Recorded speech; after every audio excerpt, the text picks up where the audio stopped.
Vaikapa party నేతలు జగన్మోహన్ రెడ్డి గారు నేను అసెంబ్లీకి వెళ్ళను, నాకు ప్రతిపక్ష హోదా ఇస్తేనే అసెంబ్లీకి వెళ్తానని మాట్లాడుతూ ఉన్నారు. పైపెచ్చు ఈ రోజు ఆయన మధ్యాహ్నం వాళ్ళ ప్యాలెస్ లో భజన బృందంతో అక్కడ ఏదో ప్రెస్ పెట్టుకుంటారంట.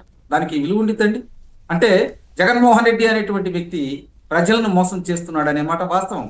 ఒక ఎమ్మెల్యేగా మీరు గెలిచినప్పుడు మీ ప్రాంతం యొక్క సమస్యలని మీరు స్పీకర్ గారి దృష్టికి తీసుకెళ్ళాలి.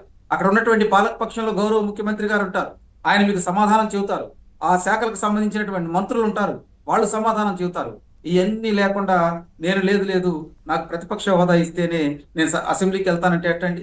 అంటే ఇస్తేనే కూడా కాదు, మిమ్మల్ని క్వశ్చన్ ఏమని చేస్తున్నారంటే దమ్ముంటే ఏమన్నట్టున్నారు. దమ్ముంటే మీరు ఎలా ఇస్తారు? దమ్ము కాదు కదా, ఇది ప్రజలు కదా ఇవ్వాల్సింది. ఏమండి, దమ్ము ధైర్యం నరుక్కోటాలు మాట్లాడుకోవటాలు ఇవన్నీ చిల్లిగా మాట్లాడేటువంటి అంశాలు. జగన్మోహన్ రెడ్డి ప్రెస్ మీట్ పెట్టేటప్పుడు కూడా మాజీ ముఖ్యమంత్రి లాగా మాట్లాడట్లా, ఇప్పుడు ప్రస్తుత ఎమ్మెల్యే లాగా మాట్లాడట్లా, ఒక ఫ్యాక్షనిస్ట్ లాగా మాట్లాడట్లా, దొంగ గజ దొంగ కన్నా దిగజారి మాట్లాడుతూ ఉన్నాడండి. అతని భాష ఎవరికైనా గమనించింది.